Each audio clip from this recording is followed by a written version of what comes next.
Alhamdulillah, la haula wala quwata illa billah, wassalatu wassalamu ala Rasulillah, amma ba'du. Selamat pagi hari ini semuanya. Hari ini saya akan menerangkan tentang kita akan memasuki tentang akuntansi atau transaksi-transaksi syariah. Salah satunya yang akan kita bahas adalah akad dan transaksi murabaha.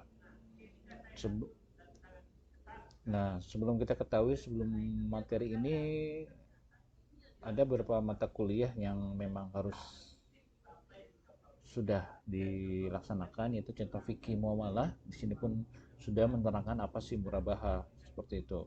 Nah, di sini saya lebih fokus akad murabaha ini seperti apa dan transaksi murabaha ini nantinya bagaimana pencatatannya seperti itu. Nah, sebenarnya dalam fikih muamalah sudah banyak sudah diterangkan. Di sini murabah ini termasuk akad jual beli ya.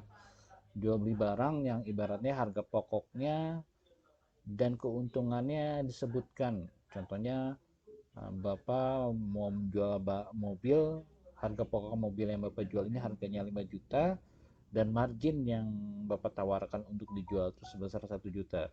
Jadi artinya harga mobil ini adalah yang Bapak jual adalah totalnya 6 juta seperti itu. Jadi itu perbedaan jual beli murabaha dengan jual beli yang biasa. Nah, beberapa pengertian yang berkaitan dengan transaksi murabaha ini nanti ada yang harus familiar, harus familiar dipahami. Nanti ada ketemu istilahnya, ada murabaha itu nanti ada jual beli, ada biaya perolehan. Itu biaya perolehan aset yang nanti kita diperoleh, itu biayanya sampai aset ini diperjualbelikan, ada namanya aset murabaha. Berarti aset yang khusus untuk akad jual beli murabaha. Nanti ada uang muka, potongan murabaha, diskon murabaha. Ini berarti pengertian-pengertian yang secara umumnya. Nah, ada beberapa rukun akad murabaha ini yang harus dipahami. Yang pertama, adanya seorang penjual. Artinya si penjual ini harus memiliki barangnya. Jadi barang yang akan dijual ini terlebih dahulu harus milik si penjual, bukan barang orang lain yang kita jual tapi kita belum memilikinya. Terus yang kedua, syaratnya adalah mustari, adalah pembeli atau pihak yang akan membeli barangnya. Terus yang berikutnya ada barang yang akan diperjualbelikan. Nah, di sini barangnya sudah ada, ya.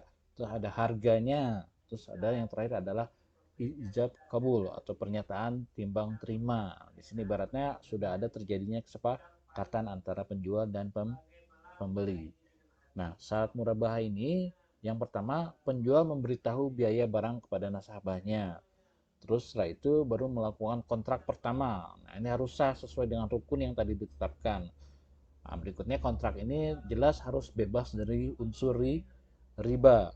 Nah, penjual harus menjelaskan kepada pembeli secara detail, misalnya bila barang ini seperti apa, apakah ada cacat, apakah barang ini bagaimana. Jadi kondisi barang ini si penjual harus menjelaskan sedetail-detailnya yang barang yang akan nanti dijualnya. Nah, nanti berikutnya penjual harus menyampaikan semua hal yang berkaitan dengan pembelian. Misalnya jika pembelian dilakukan secara utang. Nah, bagaimana kalau pembelian ini secara tunai dan bagaimana pembelian secara utang, terutama yang utang, bagaimana akadnya, perjanjiannya nanti seperti apa, bagaimana cicilannya, terus bagaimana tahapan-tahapannya, seperti itu. Nah, berikutnya kita coba menjelaskan karakteristik murabaha ini. Nah, yang pertama ada pengadaan. Nah, di sini ada proses pengadaan barang murabaha. Nah, disebutnya di sini adalah aktiva murabaha. Jadi pengadaan murabaha ini dilakukan oleh si penjual.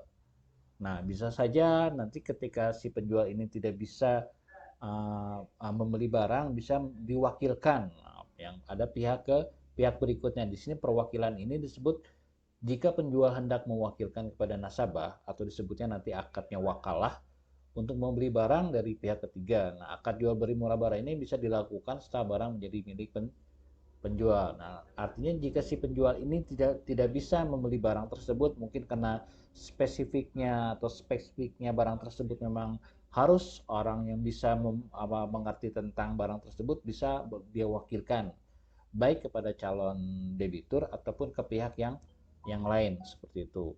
Nah, yang berikutnya karakteristik murabaha ini adalah adanya boleh menggunakan uang muka. Nah, penjual dapat meminta uang muka pembelian kepada pembeli sebagai bukti keseriusan. Ini ya, ibaratnya ada itikat baik lah, ibarat si pembeli ini memang dia akan membeli barang tersebut. Nah, uang muka menjadi bagian pelunasan piutang murabaha nantinya. Ibaratnya kalau memang penjualannya secara utang atau piutang, nanti uang muka ini nanti ibaratnya mengurangi piutang si nasabahnya nantinya. Jadi bukan menambah pembiayaan, tapi mengurangi nantinya menjadi mengurangi piutang kalau ada uang kalau memang terjadinya ada permintaan uang muka.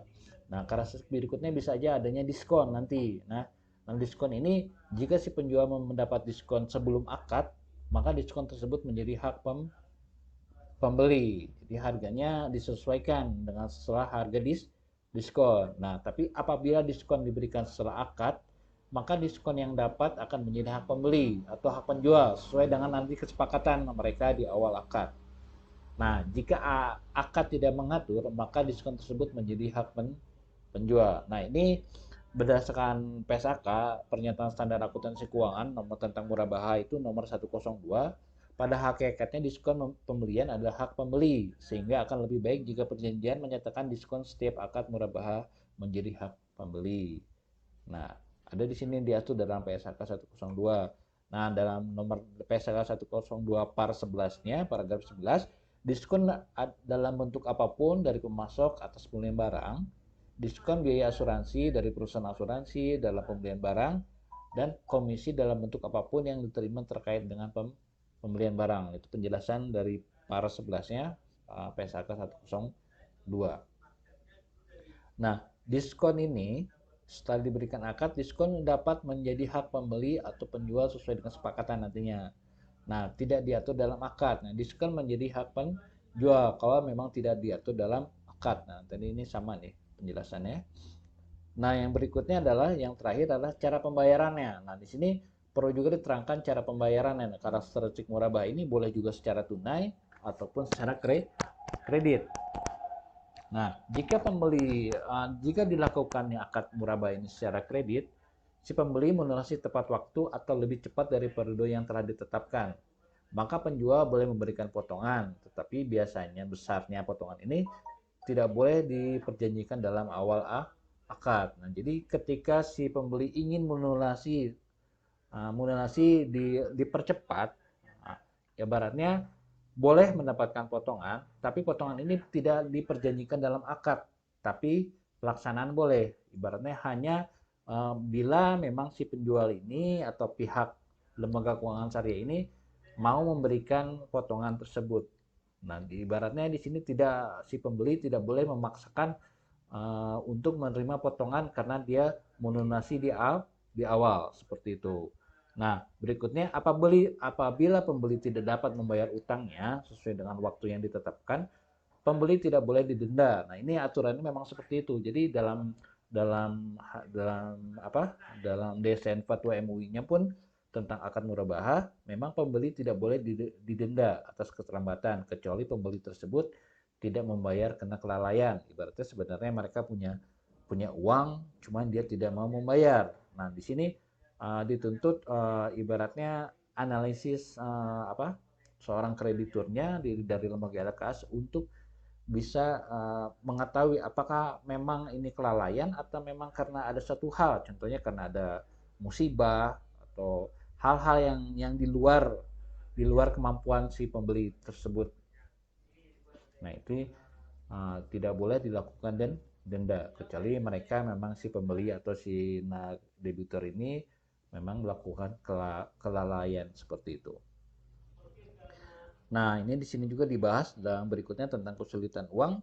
Jika pembeli mengalami kesulitan uang, maka penjual hendak boleh memberikan keringanan dengan cara apapun. Seperti ada beberapa teknik sebenarnya. Nanti bisa saja nanti menghapus sisa tagihan atau mengurangi marginnya atau membantu menjual objek murabaha. Yang berikutnya bisa jadi melakukan yang sering dipakai ini adalah melakukan restrukturisasi piutang. Nah, ini ada beberapa cara ya, ada beberapa poin yang bisa dilaksanakan. Pertama, memberikan potongan sisa tagihan. Ibaratnya di sini agar angsuran menjadi lebih kecil. Itu cara yang pertama yang sering dilakukan. Yang berikutnya itu melakukan penjadwalan ulang atau disebutnya rescheduling. Nah, di sini sisa jumlah tagihan tidak boleh ditambah yang ada. Nah, di sini boleh lakukan negosiasi perpanjangan masa kredit sehingga angsuran menjadi rendah. Seperti itu. Itu disebut boleh melakukan rescheduling. Nah, yang ketiga ini ibaratnya kita boleh melakukan konversi akad murabaha.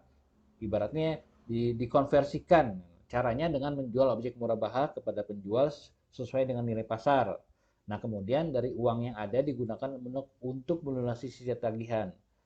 Nah, bila ada kelebihan, digunakan sebagai uang muka akad ijaroh atau sebagai bagian modal dari akad mudarabah musyarakah atau musyarakah.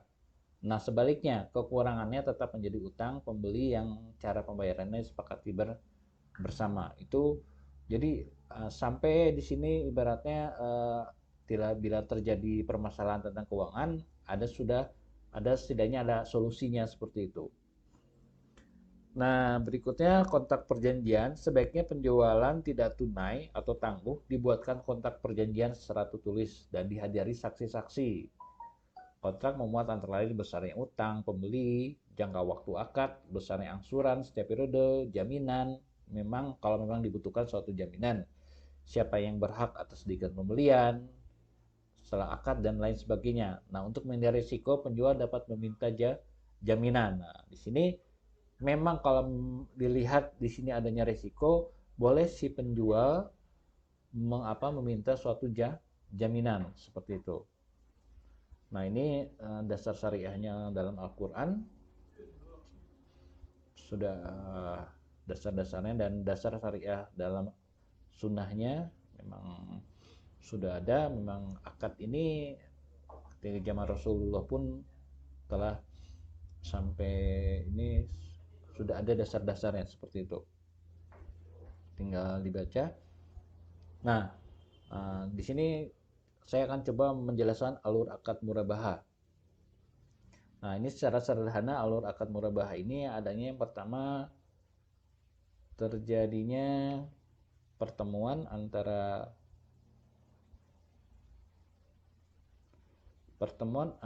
si penjual, di sini anggapnya ini LKS, lembaga keuangan syariah, dengan orang calon nasabah yang akan melakukan akad murabaha. Nah, di sini pertama-tama si calon nasabah ini melakukan negosiasi, ada persyaratan bagaimana tentang akad murabaha. Nah, ketika negosiasi ini berjalan, maka si pihak LKS ini atau lembaga keuangan syariah ini melakukan pemesanan barang kepada pemasok. Memang kalau memang barangnya tidak ada ya, jadi si pihak LKS ini memesan barang kepada pemasok. Nah, setelah barang ini diterima, setelah perjanjian antara pihak bank dan pihak pemasok telah dipersetujui, maka pihak pemasok ini lalu mengirimkan barang kepada LKS. Nah, artinya barang yang dijual oleh LKS ini memang harus milik LKS. Jadi pertama pemesanan pemasok, nah terjadi jual beli antara pemasok dengan LKS. Setelah terjadi jual beli, maka barang ini dari pemasok diserahkan ke lembaga keuangan syariah. Nah, setelah lembaga keuangan syariah ini memiliki barang yang akan dijual, baru di sini LKS melakukan pembayaran kepada lembaga keuangan syariahnya setelah terjadi transaksi tersebut. Nah, setelah barang ini ada, baru pihak nasabah dengan pihak LKS melakukan akad syariah. Nah, setelah selesai akad syariah disetujui, maka di sini nasabah berhak untuk menempatkan barang yang diinginkan. Artinya si pihak LKS menyerahkan barang kepada si nasabahnya seperti itu. Ketika sudah selesai perjanjian akadnya. Ini secara simpelnya seperti itu. Nah, Demikian nanti demikianlah penjelasan sampai transaksi penyerahan barang ini. Nanti kita lanjut ke transaksi-transaksi apa saja sih yang nanti terjadi sampai bagaimana pencatatan pelunasannya. Pelunasan angsuran ya, ibarat tahapan-tahapan akun-akun pelunasan angsuran sampai permasalahannya. Nah, demikian pembahasan hari ini untuk sementara. Kurang lebih mohon maaf. Subhanallah Allahumma wa bihamdika asyhadu an la ilaha anta wa astaghfiruka wa atubu ilaik. Assalamualaikum warahmatullahi wabarakatuh.